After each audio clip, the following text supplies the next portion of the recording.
Okay, now we're at the plumbing part. Let me walk you through the electrical that turns on the pump to the sink, and we'll kind of work right backwards to the tank. But let me just start here since we're inside. So the control panel, just so everybody knows, in the ambulance, there's a control panel. And to be overly simplistic about it is that we have power that comes from the batteries. And there were some existing switches here. And like as an example, right now I have the power on here, so I can just show you like the suction would work. I know it's not related, but here the pumps come on and that's what runs the suction here. You can hear that. So I left all that, and there's the fluorescent light I just turned off. And then what I had done was I reappropriated some of the spots. So I made a gray tank here, and that's where the water from the sink goes to the gray tank.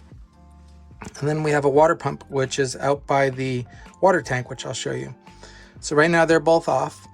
So the water pump switch I'll turn on in a minute. And then the gray tank is to relieve the water, release the water. So there's what they call a ball valve there.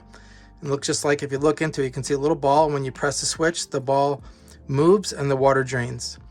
And it's really simple. And then the tank that I made is very specific. I actually made my own like tank out of like a giant plano box so that you can take it down and clean it. It's not easy to take down, but it's more the principle.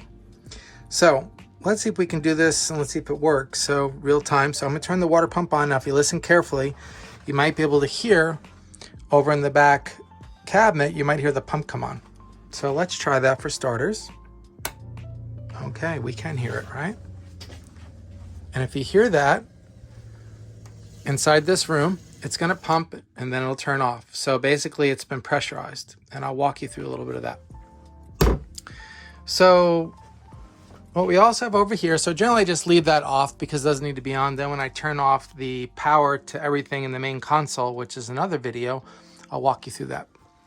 So this cabinet, as I mentioned, I got it at one of the big box stores, and I basically took the wood top and I just used a jigsaw and I cut this out so it can be used as also as a cutting board. And then the sink again, it's a pretty nice deep sink. You can put a pan in here and you can pretty much do anything. You can fill it up and hold it if you want to soak dishes, and it works really nice. And again, the sink, the faucet is nice because it comes out, you can spray. So generally, I think right now, without guessing, I think the water is off because I'd like to leave it off because you don't need it to be dripping or causing any issues. So in this cabinet, what I did was I put a little drawer slide that comes out, so you can put your pots and pans or anything you want in here. Put your garbage can over here or your bag of garbage over there, which is what I've been doing. And then you have your, which is hard to see here, you have the hot and cold lines going up. And then down here you have some valves. So I have a hot water valve, I have a cold water valve. So the cold water's on, the hot water's off, so I'll turn them both on. I usually keep them off and the valves inside the tank area. But essentially I ran those black and blue Pex lines underneath here. I know it sounds kind of strange, but I ran them underneath the refrigerator. I built like a little track system. And then they go inside this wall. So this wall is like a little cavity area here. And because of if you remember me sharing with you guys the story about the X-ray cabinet, so I knew that there was some depth here, right? So I actually ran them in that cabinet right behind Ernie. And then behind this cabinet, and then into here. So I had to take this off. And then actually this guy is Velcroed on. I'm not gonna take it off because it's kind of pain, but this is Velcroed on to some plywood. So I basically made a strip cut in here, and I ran the hot and cold in there. And I also ran the electrical wiring because in order to run that pump, we need 12 volts of power. And that's again what this does, right? So when we turned the switch on, the pump came on. So that's off of the power system here. So that sends a signal to the pump. And again, I also have a disconnect switch in the pump. So, and I think right now I have it off, but let's check. This is real time. Oh, it does. I did leave it on. So plenty of water coming out. And again, it'll either fill up in here. You can hear it running. It's kind of got a cool little sound, and just clicked off, right? So that's as simple as it can be. So it took some time to think it through. And why is that? Because originally I was going to run the pipes underneath the ambulance, but I thought if I go into a cold climate, I don't want to break any pipes. So I said, how can I keep them warm in the ambulance? So that's why I decided to do that. And what you don't see, obviously, because we're on the inside of the ambulance, but I actually figured out how to route the pipes. I actually took down the outside lights, and I won't take one down to show you, but you have to understand that the whole ambulance has like a 2-inch cavity. It's a little bit less here, but behind this foam, there's like a 2-inch box that goes around the whole ambulance, and even behind here. So actually, I took the lights down to make this work. And then again, once I got inside, and once I knew I was inside the ambulance over here, I just ran them down below and then popped up into the cabinet. And that's really it. And the PEX is really easy to do. There's a tool I would recommend that I'll put a link in below in the description, but it allows you to crimp them. And then if you make a mistake, you can use a screwdriver and just undo the little clasp. And I'll show that to you as we go out right now. And let me know again, you can pause the video if you have any questions about this part, but it's again, hot and cold line, and they come from the hot water heater. So with that said, we know we have a gray tank. I didn't turn that off, and I could, but I'm going to show you now how we get hot water. And a little side note here, you can see we've been doing some videos today in the Victron. It's 100% power, and that'll be in another video. This is the way that I can sit at the command center here and look at the performance of the system with the solar or the batteries or anything. And that's why I left that there. And by the way, we have an exhaust fan here. It's kind of loud. I'm going to swap this out for a variable speed. But you can kind of hear that. But it gets the air out of here real quickly, and in high mode, it's like a jet taking off. But anyway, let's go outside and let me walk you through the tank. I think that'll be kind of cool. It's not too bright, and sorry for the little light adjustment. But here's our tank. So in the first video, I talked about this. I'll go over it again. We have a 42-gallon tank. When I bought this, it didn't come with these bottom fittings. So ambulances, tanks come with these fittings. There's vents and the fill and stuff like that. So I had to have a company make these little fittings here. And sorry for the shadow of seeing my camera. So this is a drain, and then over there is where the water gets fed through gravity and goes up, and the pump pulls it up. And again, I used the straps, and I bolted this to the frame. So let's walk through a little bit of the math of this here. Like I mentioned to you, this is the pump designated disconnect switch. Now this is the DC, and this runs this DC pump. And then up here we have an accumulator, and this prevents what they call like banging and when air gets in the line. So that basically creates like a little pressure. So that's really important to have. You don't want to have that dang, dang, dang, bang, bang, bang sound. And then again, over here, I have just a simple filter. And you'll see all these fittings. It looks sometimes intimidating, but it's really not. It's like a little erector set. These are real easy to put together. You cut it with a little clipper, plumber's thing, and then I'll make a video if you want on how to cinch these, but it's real easy. There's a tool, and like I said, I'll put a link in the description on what I used. And then if you make a mistake, you can go in here with a screwdriver and you just pry that apart. And that's it. And I use these flex things so that you can deal with like changing the seasons and stuff. You want to have a little bit of flexibility. And again, as I mentioned, which you can't see because I have all these other things here, but there's a 2-inch cavity here. So what I done was I removed this grill up here, and then there's a grill right here. I know, sorry, it's hard to see with the sunlight, but there's 6 screws, and I took this out. And again, they use all these grills so that in case there was an oxygen here accumulating, it wouldn't explode when you open the door and stuff. And this all vents up top. But I was able to take these out, and I was able to run the pipe, and I bought like 20-foot long pieces of the PEX pipe. You can buy it in blue and in red, and I kept a couple pieces here in case I had an issue. But again, this is 1/2-inch PEX pipe. There's a couple different versions. I went with the simple one. The more sophisticated one's cool too. They both have different benefits, but I wanted to keep it simple. And it's really easy to do. It's like Legos, like I said. And I just kept, again, a few spare pieces in here, and I have a few spare fittings I keep up there as well, just in case something happens. So again, the schematic is the water comes up through here, right? So I fill the tank The water comes up through here through this little spin filter, goes to the DC pump, goes to the accumulator, goes through the filter, and you can see it tees here, the cold water. So one line goes directly to the sink, that's this guy, and through the wall, which you can't see because I got stuff in there. And then this way goes to, again, to the, I have a spray hose here in case you want to clean something. You can do that pretty easily. You can again turn it on or off if you want.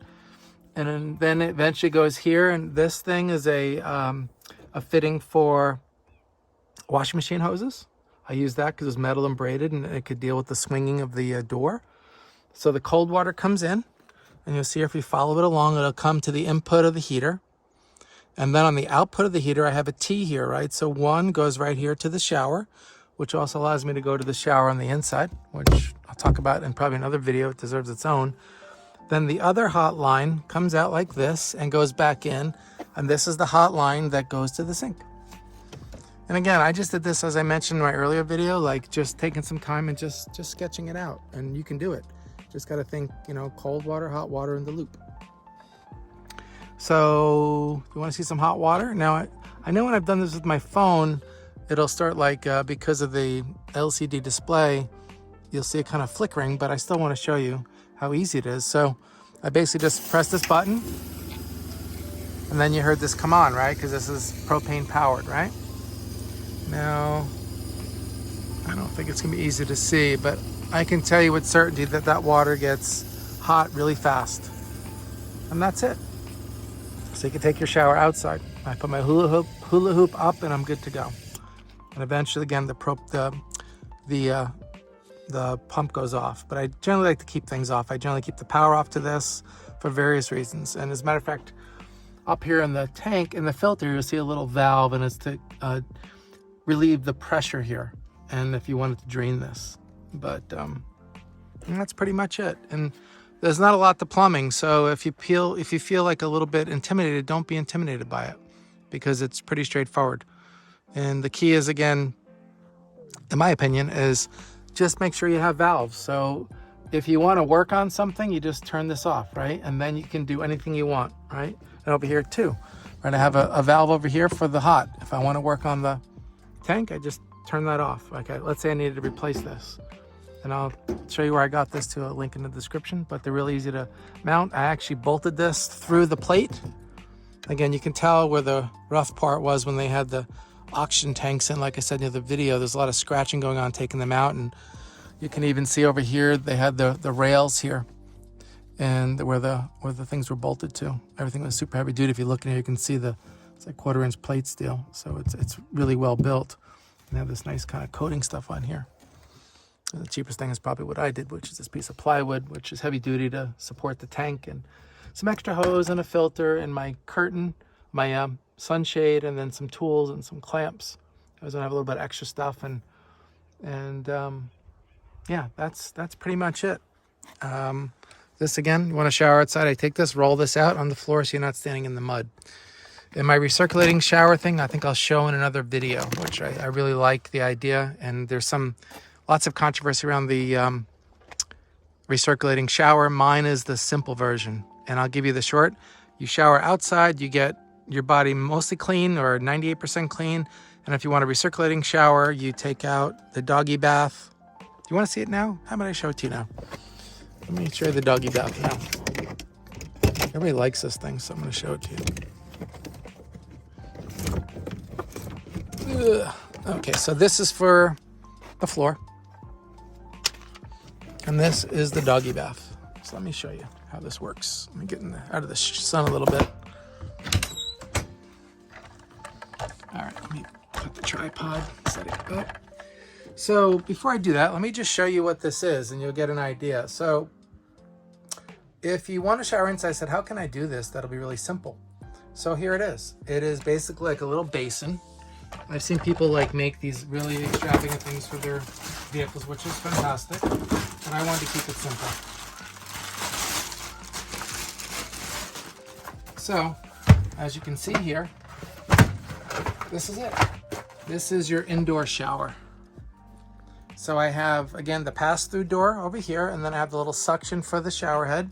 and I put the shower curtain up there. You can see a hook. I set up the hula hoop up there, and that's it. And then the water comes down into here, and that's where you do your recirculating shower. So you drop in the recirculating pump. It lasts a while, and you have hot water coming and going in a big loop, just like taking your own bath. Again, I got the inspiration from the little kid on the box. And then when you're done, you just fold it up. You dump the water and fold it up. It's got a little valve here, and you're done. And so it's pretty straightforward and pretty easy to do. And I like it because it's simple. And I can't believe it survived this long without getting destroyed. Okay, and the last thing that I brought up that I want to show you is the gray tank. And for here, let me just separate my tripod from this guy. Okay. So again, these don't come with what we would call a gray tank, but I'm going to try and show you the best I can here. So what I did was I got a plano box, and you can see the water in there now. And you can see the unistrut there and the strap. So I have like rubber, steel, heavy duty bolts, and then I have a strap just in case, and a little bit loose there, the leftover strap. And then you'll see that right here is a ball valve. It's a 12-volt ball valve. And what I think would be really cool is if I just turned it on and showed you how it worked. I'll go in, hopefully the phone won't fall over. I mean, it's gonna fall over. But essentially inside, if I can zoom in, yeah, you can see the ball right there, right? So once I go press the button, all the water will drain out. And you can see the water hose, excuse me, the hose there, which is a heavy duty plastic. But that's pretty much it. That's the whole plumbing system. And it's not very sophisticated, and I didn't really think it needed to be. But I think it's all about keeping it simple. And as I mentioned, I jumped over this. I have a habit of bouncing around a little bit, but like this light here, this white light, which I turned to an LED, which I'll make another video. I removed that light, and that's where the plumbing is. So the plumbing is going down, going through, and then the cabinet is here. This is this cabinet wall right above the diesel, the heat, the fill tank here for the diesel. But essentially how I did that was I had to take these lights out just to kind of follow along. I was able to basically do that without making any penetrations. Like I said, I took a 20-foot piece of PEX pipe. I was able to get all the way. So I kind of bent it, and they have these really cool 90-degree brackets that hold it in place. But yeah, it's basically 1, 2, 3, 4, 5 90s, and there you have it. And now you have a plumbing system with less proclivity for leaks, which I think is really important.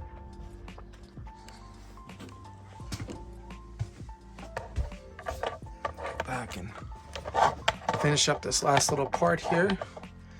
The closing thoughts on the plumbing. Thank you for being patient with me with the tripod. And again, if you have any questions, you can post them in the comments. I'll gladly answer them for you. But in closing, this to me is the simplest way to have a plumbing system for your ambulance that works. I mean, I've seen people take, a couple of small tanks and put them below here. So mine might be a little bit more sophisticated than anybody else's, and that's okay. I mean, do what works for you. But I think this is a more of a robust way to do it. And again, somebody had asked me, like, again, you can see the pass-through here, so I can get the shower head, and I just put it right here on the wall here. But, the bottom line is that even though there's 42 gallons of capacity there, you just have to remember that you don't need to put 42 gallons in. I think sometimes that part gets missed. So let's just say you're just, going to go a half hour away from your house, and you're going to go away for 2 nights. You don't need 42 gallons of water. So think about the application, right? So if you always have a bigger tank, you can always put more water in. Like if you're going to be off-grid, boondocking somewhere in the middle of nowhere for a week, then you can be frugal with your water. You can bring 42 gallons. So I think just think through your application and what you're trying to achieve, because again, for each gallon of water weighs over 8 pounds, right? But one of the things, again, about the ambulance, which is really important to revisit again, is that when you put 300 plus pounds on the corner, this thing doesn't even move. And it's just, again, a testament to the amount of engineering that went into this ambulance, and to all ambulances as far as I'm concerned. Anyway, this is a long video. Thanks for sticking in there. And again, if you have any questions, please subscribe if you're curious. If you have any questions, I'll gladly help you. If you have a question I know an answer to, I'll give you an answer. If I don't, I will point you in the direction to get the answer. But I think, again, once you think through the cabinet, the kind of sink I wanted the under counter mount, running the pipes is pretty easy. Again, it's like a Lego set. Setting the tank, again, I had to have two special fittings put in because that wasn't stock with that particular tank at a RV place, so you can find them pretty easily. They call them a spin fitting. And then it's just going to town, right? Bolting things on the wall, again, sketching it out, right? Do it, sketch it once, put it on, and then put it on the wall. So it's a lot of work that goes into like the shelf depth, the propane tank, the door close with the depth of the heater as well. So you got to give that a lot of consideration. But just took a little bit of time. Just sketch on a pad. You don't need AutoCAD. You need KeyCAD or UCAD, and just take the time. And again, it's very liberating and exciting. You say, "Yeah, I actually did that, and it worked." And again, I used the blue cardboard tape method. Tape something to the wall, measure it. Is it going to fit? Yes. Is this going to swing closed? Yes. You know, and kind of mock it up, almost like a little, like something maybe we didn't when we were kids in school, we would make a little house out of cardboard, right? So the same kind of concept. Anyway, if you're interested, please subscribe to continue, and I got a bunch more stuff coming. Have a great day.